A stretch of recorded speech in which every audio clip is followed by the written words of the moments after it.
Salut, famille culée. N'hésitez pas à aimer et à vous abonner à la chaîne pour tout savoir sur le Barça. Dans cette vidéo, nous avons 3 nouvelles très importantes concernant notre club bien-aimé. Commençons par la première. Le FC Barcelone est sur le point de prendre l'une des décisions les plus transcendantes de ces dernières années. Le départ imminent de Frenkie de Jong, le milieu de terrain néerlandais qui porte le maillot blaugrana depuis 2019, est sur le point de donner un nouveau tournant à sa carrière, cette fois en Premier League. Manchester United, qui a montré un grand intérêt pour ses services depuis longtemps, semble avoir fait le pas décisif pour concrétiser son transfert. Cette opération, qui est dans sa phase finale, rapportera au club blaugrana une somme proche de 55 millions d'euros. Cette somme permettra de renforcer d'autres secteurs de l'équipe et de donner un nouvel élan au projet, dirigé par un flic depuis son arrivée en provenance de l'Ajax. De Jong était considéré comme l'un des grands espoirs du futur du FC Barcelone. Son talent, sa capacité à manier le ballon et son intelligence tactique en ont fait une pièce clé du schéma de l'équipe. Cependant, malgré sa qualité indéniable, ses performances ont été marquées par l'irrégularité et il n'a jamais réussi à atteindre le niveau attendu. Il a eu des performances mémorables, mais il y a aussi eu de longues périodes où il n'a pas réussi à être le leader indiscutable du milieu de terrain. La décision de vendre De Jong n'a pas été prise à la légère. Pendant des années, le club a cru en sa progression, mais la réalité est que son intégration dans l'équipe n'a jamais été totalement naturelle. Son style de jeu, plus orienté vers la conduite et la verticalité, entre parfois en conflit avec la philosophie du FC Barcelone, basée sur la circulation rapide du ballon et la domination du jeu positionnel. De plus, le club doit équilibrer ses comptes et optimiser son effectif, ce qui a conduit la direction à accepter l'offre de Manchester United. Le club anglais a été l'un des prétendants les plus insistants lors du dernier mercato des transferts. Depuis l'arrivée de Ten Hag, United a tenté à plusieurs reprises de recruter De Jong, connaissant parfaitement son potentiel depuis son passage à l'Ajax. Cependant, les négociations n'ont jamais abouti en raison du refus du joueur de quitter Barcelone. Aujourd'hui, avec Ruben Amorim à la tête de l'équipe, la situation a changé. Le nouvel entraîneur a demandé des renforts de qualité pour fortifier son projet et considère que De Jong peut être le leader de son milieu de terrain. Pour le FC Barcelone, cette vente représente une opportunité unique en vue de la prochaine saison. Flick a évalué l'effectif et donné son accord pour le départ de Jong, comprenant que sa vente permettra au club de réaliser des mouvements stratégiques sur le marché des transferts. Le technicien allemand a une idée très claire du type de milieu de terrain dont il a besoin pour son schéma et considère qu'avec les 55 millions d'euros que le club va encaisser, il pourra trouver des options plus adaptées à son style de jeu. Joan Laporta, avec la direction sportive, travaille déjà à la planification du prochain mercato, sachant que le départ de Jong est imminent. La somme obtenue par son transfert pourrait être destinée à l'arrivée d'un pivot défensif de premier niveau, l'une des principales carences de l'équipe ces derniers temps. De plus, il est envisagé d'investir dans un milieu de terrain avec un plus grand déploiement physique et une capacité de récupération, un profil que Flick considère comme fondamental pour équilibrer le milieu de terrain. Le futur du FC Barcelone passe par le renforcement d'une équipe qui compte déjà une base jeune et prometteuse. La présence de Pedri et Gavi comme référence du milieu de terrain offre des garanties à long terme, tandis que des joueurs comme Fermin Lopez ont démontré être prêts à assumer un rôle plus protagoniste. Dans ce sens, le départ de Jong permettra non seulement un rééquilibrage financier, mais ouvrira également la porte à de nouvelles incorporations qui pourraient être déterminantes dans l'évolution de l'équipe. Au-delà de l'aspect économique et sportif, l'opération répond également à la nécessité de prendre des décisions courageuses pour continuer à avancer dans le projet de reconstruction du club. Le FC Barcelone a traversé des moments compliqués ces dernières années. Bien que la stabilité revienne peu à peu, il reste des ajustements à faire pour garantir un avenir réussi. La vente de De Jong s'inscrit dans cette stratégie, car elle permettra de libérer de la masse salariale et de réinvestir dans des transferts qui s'adaptent mieux aux besoins de l'équipe. La deuxième nouvelle concerne une décision importante au sein du club. Pablo Martin est devenu l'une des grandes pépites du football espagnol, et son talent n'a pas échappé au FC Barcelone. Le jeune milieu de terrain de la Real Sociedad a démontré un niveau extraordinaire ces derniers mois, se consolidant comme une pièce fondamentale dans le schéma de son équipe. À seulement 21 ans, il a prouvé qu'il possède tout ce qu'il faut pour triompher au plus haut niveau, et sa capacité à manier le jeu depuis le milieu de terrain en a fait l'un des joueurs les plus convoités du moment. Le FC Barcelone suit de très près son évolution et envisage sérieusement son recrutement.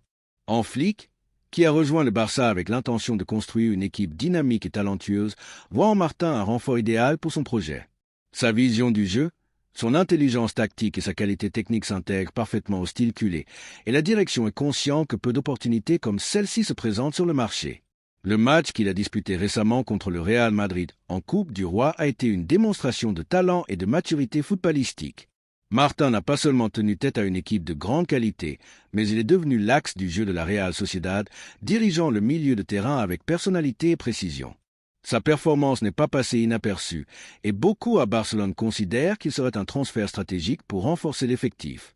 Le FC Barcelone doit continuer à miser sur des jeunes joueurs capables de marquer une époque au club. Il a déjà démontré avec l'émergence de Pedri et la croissance de Gavi, mais le milieu de terrain est une zone où il est toujours bon d'avoir plusieurs variantes. Martin pourrait apporter fraîcheur, créativité et une capacité organisationnelle qui le distinguent parmi les milieux de terrain de sa génération. L'intérêt du club Blaugrana pour Pablo Martin n'est pas un hasard.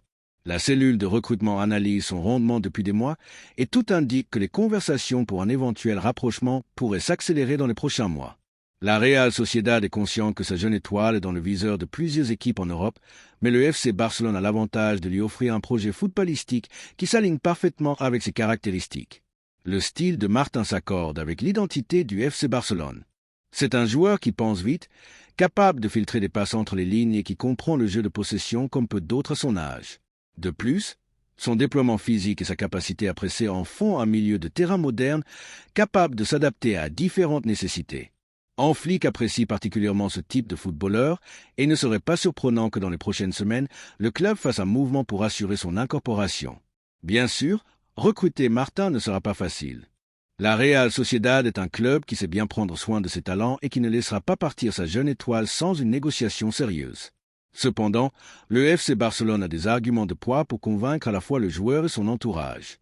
La possibilité de jouer dans une équipe avec des aspirations à tous les titres, sous la direction d'un entraîneur de prestige et dans un système de jeu qui valorise son talent, pourrait être clé pour que Martin voie d'un bon œil un avenir au Camp Nou.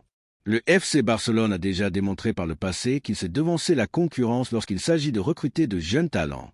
Ces dernières années, il a réussi à attirer des promesses comme Pedri, qui est arrivé de Las Palmas sans faire beaucoup de bruit et qui a fini par devenir une pièce clé de l'équipe. Avec Pablo Martin, l'histoire pourrait se répéter. C'est un joueur avec une projection énorme et son potentiel de croissance est encore plus grand s'il est entouré de footballeurs de premier niveau. La troisième nouvelle concerne un changement important au Real Madrid. Le FC Barcelone est sur le point d'annoncer le retour d'Adama Traoré, qui est en partance de Fulham et qui a reçu l'aval d'un Flick pour renforcer l'effectif blaugrana. L'ailier espagnol, formé à la Masia, va de nouveau porter le maillot du club qu'il a vu naître footballistiquement. Dans une opération considérée comme clé dans la planification de l'équipe, son transfert, qui se fera à coût zéro, est une opportunité que la direction n'a pas voulu laisser passer, car le club doit renforcer son attaque sans réaliser de grandes dépenses économiques. Adama Traoré n'arrive pas pour être titulaire indiscutable, mais son incorporation se présente comme un renfort stratégique dans la rotation offensive de l'équipe. Avec les départs imminents de Ferran Torres et Ansu Fati, Flick voit dans le puissant ailier une pièce importante pour compléter l'effectif. Sa capacité à déborder, son physique imposant et son expérience dans le football européen en font une option fiable pour apporter de la profondeur et de l'énergie en attaque. Le technicien allemand a analysé les options que propose le marché et a donné son accord pour l'opération. Adama est un joueur qui, bien qu'il n'ait pas brillé lors de son passage à Fulham, reste un ailier de grande explosivité et déséquilibre. Son étape à Wolverhampton a démontré que, lorsqu'on lui donne confiance et un rôle clair, il peut être un élément différentiel dans certains contextes de match. De plus, son passage précédent au FC Barcelone a laissé de bonnes impressions dans certains matchs, notamment grâce à sa capacité à gagner des duels individuels et à générer du danger sur les ailes. Depuis la direction sportive, on considère que son arrivée est une décision judicieuse, non seulement en raison de la nécessité de renforcer l'attaque, mais aussi des conditions dans lesquelles se réalise l'opération. Dans un moment où le FC Barcelone ne dispose pas d'une économie forte pour des transferts de haut calibre, la possibilité d'incorporer un joueur avec de l'expérience et l'ADN culé sans frais de transfert est un mouvement intelligent. Son contrat sera adapté à la nouvelle réalité économique du club, ce qui permettra de maintenir l'équilibre salarial sans compromettre de futurs transferts. Le départ imminent de Ferran Torres est un fait, car le club cherche à donner un tournant à sa planification offensive et à libérer de la masse salariale. De même, Ansu Fati ne semble pas entrer dans les plans de Flick, et son départ semble inévitable, laissant un vide dans l'effectif qu'Adama peut combler avec des garanties. Bien que son rôle ne soit pas celui de titulaire, il aura des opportunités pour démontrer sa valeur et apporter dans une saison où le FC Barcelone aura besoin de profondeur de banc. Le retour d'Adama répond également à la nécessité de compter sur des profils différents en attaque. Alors que des joueurs comme Pedri ou Rafinha se distinguent par leur technique et leur association, Traoré apporte une variante plus physique et explosive. Sa capacité à affronter les rivaux et à générer du danger en situation de 1 contre 1 peut être clé dans des matchs bloqués ou face à des défenses fermées. De plus, son engagement envers le club est indéniable et son désir de revenir démontre qu'il est prêt à travailler et à lutter pour se faire une place dans la rotation. L'affection Culé a des avis partagés sur son retour. Certains se souviennent de son dernier passage au club avec un certain scepticisme, car bien qu'il ait eu de bons moments, son incidence dans l'équipe n'a pas été déterminante. Cependant, d'autres considèrent que son arrivée dans les conditions actuelles est une décision judicieuse, surtout en tenant compte de la situation économique du club. Ce qui est indéniable, c'est qu'Adama Traoré est un footballeur avec un profil unique et que, si Flick parvient à lui trouver un rôle adéquat, il peut être une ressource précieuse dans l'effectif. Ce qui joue également en faveur du retour d'Adama, c'est sa connaissance de l'environnement. Contrairement à d'autres transferts qui nécessitent une période d'adaptation, l'ailier sait déjà ce que signifie jouer au FC Barcelone et comprend parfaitement le style de jeu de l'équipe. Bien qu'il ne soit pas un footballeur avec la capacité associative d'autres joueurs de l'effectif, sa vitesse et sa puissance lui permettent d'être une ressource utile dans différents contextes de match. En termes économiques, l'arrivée d'Adama Traoré représente une opération à faible risque pour le FC Barcelone. Le club privilégie les transferts à coût zéro et les opportunités de marché, et le retour de l'ailier remplit ces 2 conditions. Son salaire sera ajusté à la nouvelle réalité financière de l'équipe, ce qui permettra à la direction de maintenir une marge de manœuvre pour d'autres mouvements sur le marché des transferts. De plus, Flick considère que compter sur un joueur comme Adama dans l'effectif lui donnera plus de flexibilité pour planifier les matchs.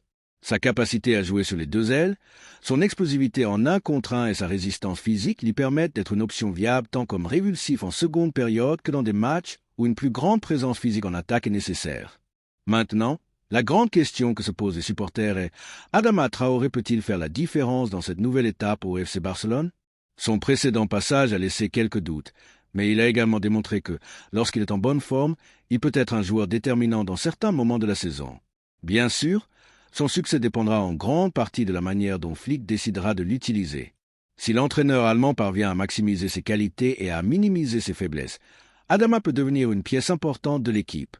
Il ne sera pas la star du projet, mais son apport peut être clé dans des moments spécifiques de la saison. Que pensez-vous, supporters culés? Croyez-vous qu'Adama Traoré peut être un renfort utile pour l'équipe, ou pensez-vous que le club devrait chercher d'autres options sur le marché? Ce qui est clair, c'est que son retour est très proche de devenir officiel et que son incorporation répond à une nécessité sportive et économique du FC Barcelone. Laissez-nous votre avis dans les commentaires.